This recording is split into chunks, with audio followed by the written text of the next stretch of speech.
This is Carl Dambacker with Gold Rush News. Today we're privileged to have Senator Tom Berryhill and Assemblyman Frank Bigelow with us. We're going to talk about some basic issues. First of all, Tom, tell us a bit as to why we're here today. You came up here from Sacramento. You've got some great news. Well, the good news is we got through some historic legislation this year, bipartisan, that is going to give California the opportunity to vote on a water bond. And it provides real water, which in the past 20 years we've passed bonds that have not done that, have promised but haven't produced. Because you were in one in 2009, right? Well, the 2009 language, we have a lot of that in the 2014. And the main stuff that we've got in that is continuous appropriation, which means this money has to go to storage. Right. And it was a fantastic bipartisan effort that I am very proud to be a part of. Frank played a big role on the Assembly side, and boy, we put out a product that I think we can all be proud of, and we need to pass that bond in November. Yes. So, because I have a 7.12 bond that if we qualify, or it's going to have kind of a judgment process. Explain it a little bit, Frank, as to how we look at that in the future, if it gets passed. A lot of attention was paid to not earmarking in this water bond.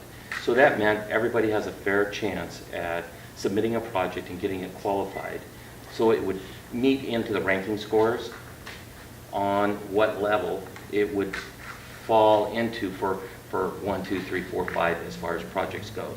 So as we start looking at different projects, whether it be surface storage, underground storage, or whether we're looking at a treatment facility for water recycling, or a sewage system that's going to be for recycling, or water treatment, again, water treatment type facility for your local water district, all of those get ranked, and then they're put forth, and then scored, and then that's the project usually that will get selected if it scores the highest. Is there anything we can do on our end in the foothill communities to try and move us to the top of the list somehow, or as close to the top? Yeah, what would you recommend we do? Well, the first thing that we need to do, and we actually just met with the supervisors on this issue, is you have to have a regional water plan. Very important. I mean, assuming, and we're taking nothing for granted here, Carl, but assuming that this water bond passes, we want to make sure that Tuolumne County is ahead of the curve and not behind the curve in getting qualified and ranked, right, so that we have the best chance of getting the project that we want and need. And now, do we know on a regional level what we need to do to prepare right now? Absolutely. You've got Irwin and others, there's millions of dollars that have been set aside, but is there a kind of a game plan we should be following? Yes, and your local water districts and your county elected officials and even your city officials know about these processes that exist, and for them to follow and to get behind. And quite honestly, many of the communities up and down the state have been participating in this. I can't say all, because some have not. And they're going to be a little bit disadvantaged. But those that have been participating and doing the groundwork on the front side of this are going to definitely have the advantage. Okay, so we know basically who we could go to say, look, this is what you're looking like in comparison to others, based on need. A low-income area like us, Tuolumne County, would we even qualify for any kind of ranking along those lines? You know, the equation of economics is definitely going to be something taken into the factor. Right. But it's dependent upon what chapter that you're going after in the water bond. Recognize that there's different chapters in the water bond. So let's say surface storage. That's going to go on certain projects that, values like recreational value, the environmental value, the flood value, for residential value. All the different components of everybody coming together is what's going to qualify that. And then when you get down to your local projects for water treatment and such, there's going to be an economic disadvantage component in there. And that's just by design. That's under the existing state processes that exist. That's right in the law. You know, these are very exciting times for Tuolumne County, and we can either take advantage of this opportunity or not. Yeah. And so certainly Frank and I are going to be very engaged with the local representatives, making sure that we get all of our ducks in a row so that we can make sure that we're ahead of this curve instead of behind it. Sure. So we're ready to rock and roll come the first of the year. Yeah, we're 50 days out, right now to election from what I was told. So lining things up, I know on the county level, we've got many committees forming and working together, trying to come up with the best strategic plan. So I'm glad you guys are available to help coach that, if you will, to help move us along, because we're going to need that leadership, because you're going to actually be there when it gets implemented, and we need to know, we're working on the same team. Absolutely. Everybody needs to be working arm in arm Yeah, as we move down this aisle, because, again, we either come out of this thing big winners. There's $1.4 billion for the different conservancies. So there's a lot of different pots of money that we can apply for. Okay. And it's learning that bond, what's available in the bond for our locals, to make sure that they understand Yes. exactly how the whole process works. exactly. Well, that's being informed, and hopefully Yeah. that's what we're going to be doing through this presentation and others. And you have a lot of informed people. I got to stress that. Right here in Tuolumne County, there's a lot of folks from the irrigation district Yep. all the way down to your city and county representatives that are very informed and in tune to this and excited about it. So talk to those folks for more detailed information. Yes. I would say to your viewers and ask them questions. But certainly Tom and I, we're at the forefront of this water bond, and we're wanting to make sure that it's successful and it works out for everyone. Yes. And for those folks out there that have any, angst about this bond, they got to understand that with this bond, we definitively will get additional storage.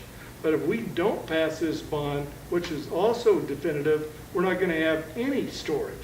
And so we have another dry year, and Tuolumne County, as well as the rest of the state, is going to be in a world of hurt, because at the end of the day, water equals jobs. Yes. And if we're going to keep a quality of life for our kids and grandkids, this is an important matter, and everybody out there needs to be voting for this bond.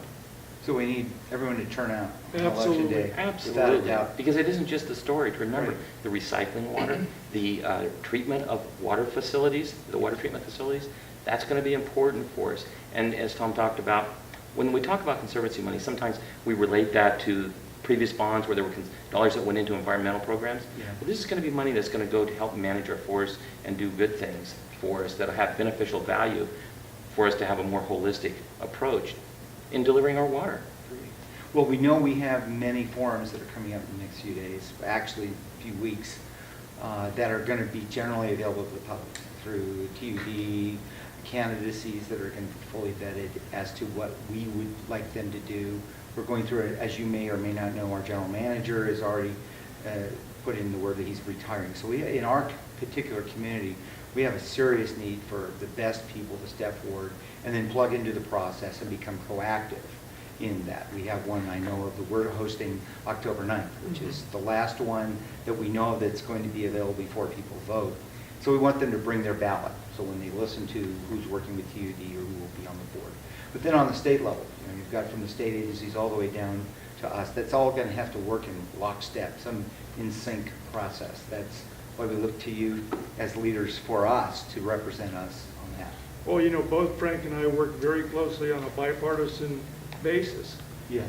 to get this thing done. And this, I think that as we look back on our careers, this will be one of the finest moments that we did, was keeping this group together and making sure that we got not one but two facilities, enough money for two facilities to be put in that bond. And it was tough negotiations, but we did that by keeping Democrats and Republicans together, and it was a very rewarding experience. And the best reward will be if we pass this bond in November. Very important. Well, we will be doing our best, and I know the county's very much tuned in. I know we don't have a lot of time. Let's kind of close with a little bit about the ADA compliance and some of the issues that are affecting businesses. We know we have other communities like us with older buildings trying to meet compliances. Yeah. There's a certain individual that's made kind of a career lately, from what I've been told, suing small businesses. What is your take on the impact? I know you're going to make a presentation to the public in a few minutes. We are, and this ADA problem is a big one. And when you get to older towns like Sonora, Sutter Creek, Jackson, arguably, none of these businesses, or very few of them, are ADA compliant. And we're subject to these types of guys that come in and prey on the small business guys. And when they come in, because of the permitting process, it takes a long time to get some of this stuff done. And when you start looking at $100,000 fine because you haven't done something, it breaks everybody up and down Main Street here. And it's something that we really need to look into. Go ahead, Yeah, no, Frank, please. You know, ADA as a whole, the American Disabilities Act as a whole, is not a bad document, because what it does is it helps meet the needs of those people who have issues and challenges that make it difficult for them to do and use certain things. Sure. The same as other people. Absolutely. But we want to make sure that, you know, this law isn't being taken advantage of. And when we take a look at some of these folks who have done just exactly that, closed multiple businesses, like up in Pollock Pines in El Dorado County, 5 businesses had to close their doors. Multiple businesses in Jackson impacted. Right here in Sonora, multiple businesses being hit with lawsuits. Go right on down this state, along this area, the district that we represent. Sure. My gosh, what a tragedy. Tens of thousands of dollars to even more for some of these folks.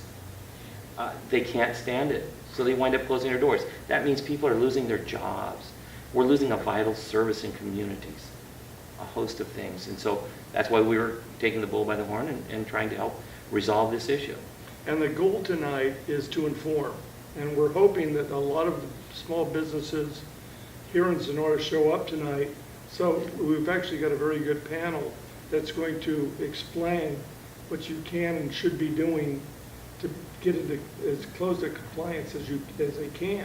Great. So I hope that we have a good turnout tonight, and we're really looking forward to the interaction with the small businesses here in Sonora. And there's going to be some kind of handout or some kind of Yeah, checklist that they can go, I am or I'm not. There's all kinds of handouts. Yeah. Even on subjects we're not pertaining to the ADA. There's Yeah. going to be all kinds of handouts for people there. Well, any closing comment before the election? Can you give us some sense of where it all might fall together? And then just kind of wrap it. Frank, closing comment. Simply put, without Proposition 1, without the water bond being passed, we have zero chance for having groundwater storage, capturing groundwater. We have zero chance for storage of above ground water. We have zero chance to help mitigate or address our water treatment facilities or recycling of water. All of those dollars will be lost if we don't pass Prop 1. So it's important for us to pass Prop 1. Put in the past what's been in the past. Let's move forward from this point and get us some real reliable water. And that's what this bond is going to do.